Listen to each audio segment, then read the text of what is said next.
I am currently living for a good romper, but the really good ones can be kind of expensive. But not if you're an upcycle renegade and you know how to think outside the box. I'm Angelina and this is Blueprint DIY, where we remake our clothes to be just as unique as us. Today, I have 3 tutorials for you on how to take regular clothes that you find at the thrift store or even in your own closet and turn them into the most amazing designer looking rompers you have ever seen. And I stand by that. Okay, so let's start out with the standout color of this season, Canary Yellow. I found this linen 2-piece set at a thrift store for just a few dollars. I wanted to see if I could turn it into a jumpsuit, boiler suit, romper, whatever you want to call it. And of course, the first thing I always do is try the pieces on. So I put it on and tucked it in, lining up the opening of the shirt with the opening of the pants. Once I had everything lined up, I pinned the 2 pieces together and took it off. Then I took it to my sewing machine and sewed the top edge of the waistband to the shirt where it had been pinned. And because your shirt and pants will most likely not have the exact same width, you'll want to sew from the button line edge to the side seam and stop. In this case, I went to right past the gathered portion of the pants. Then you want to turn it around and go from the edge of the other side. Then you can deal with the extra width of the shirt or the pants, whichever one is bigger. In my case, the shirt is bigger, so I decided to gather it. But you can also make some sort of pleat as well.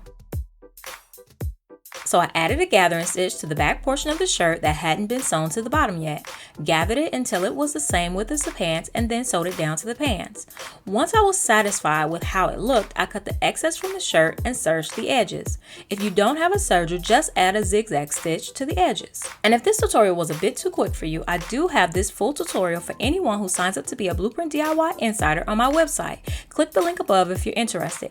It means that you'll be the first to be notified of any new content I produce, and you get this full tutorial, which includes my thought process and how I deal with mistakes.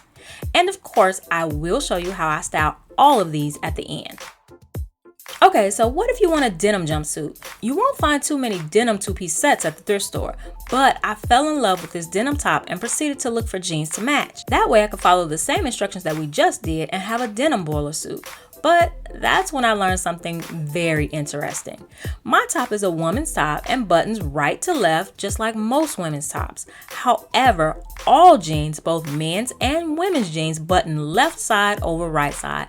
That means my 2 openings won't line up for me to get in and out of this jumpsuit. So I'm gonna give you a genius and super cool idea to remedy this problem. So first, we'll go ahead and get rid of that waistband because I'm gonna line up the button side of the shirt with the pants closure and leave the front flap out like I do all the time anyway. So it's gonna be a 1-piece that kind of looks like a 2-piece, I guess. So I'll pin the 2 together like before to figure out where I want the waistline to hit. Most boiler suits are drop waist, but that's the beauty of making it yourself. You can put the waist wherever feels comfortable for you. Next, I want the top to be sewn to the bottom evenly, so I mark a straight line all the way across and sew the shirt to the pants, making sure to line up the 2 edges like the previous tutorial. And also make sure to make your side seams line up. Okay, so it's looking cool so far, but for this one, the pants were much bigger than the top, so I added darts in the back. But in the end, I just ended up taking a seam from the waist all the way to the hem of each leg because they were way too big all the way down. So now let's create a waistband and fix the front flap. I'm gonna cut the front flap that I'm leaving out free from the rest of the shirt and fold that edge under and sew it down. Then I'll fold the excess from the shirt up and sew another seam about 1 inch from the seam that connected the shirt and the pants. This will create a space to put either elastic or a drawstring. My original pants had a drawstring, so I'm going to reuse that. Now you can cut the excess from the shirt part and serge the edges. Then I'm going to take a 2.5 inch strip from the excess that I just cut and make it into a waistband for the portion of the pants under the flap. I could have just left the original waistband in that area, but I wasn't thinking that far ahead. In that portion of the waistband under the flap, I'm going to add elastic just to stiffen it. Then I'll add the drawstring through the whole waistband. Okay, so here's a good look at it inside out. And I've actually seen things walk down the runway just like this, but I just have it like this to fix some fit issues. I'm going to use pins to make it fit just how I want it to in the back. Take those darts out and sew a seam all the way down like I mentioned before. And lastly, for detail's sake, I think I'll add those 2 extra buttons to the crotch opening so that I can button that flap in place if I like. And for the last one, I have another wonderful old lady 2-piece set. And for this one, we're going to turn it into like a Reformation style jumpsuit like this one. So I'm going to take the little jacket off and turn it upside down and backwards. I'm going to line up what used to be the back seams with my chest and add a pin where it should be closed. And also add a pin where the top meets the pants. Then I'll lay out the little jacket and cut an inch away from the pin length all the way across. Okay, so let's look at the fit of the pants. I want to take them in a bit at the sides, so I'll add pins down the side to make them fit. You can definitely turn them inside out and add the pins to make a hidden seam, but when I started adding the pins, I realized that if I made the seam external, it would give the illusion of me actually having a waist that's smaller than my hips.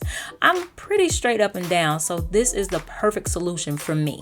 Then I took the top and began to further fit it to my figure. The key to this is to try to keep your side seams straight up and down, and then just pull and tuck and pin, adding darts where needed. I also added a pin to the top portion at the very top of the waistband so that I would know where to sew it to the waistband. Next, I added those top stitches to take in the pants and took out a portion of the hem to add the darts to the bust. Then I sewed the top portion of the waistband with a top stitch right at the top edge of the waistband.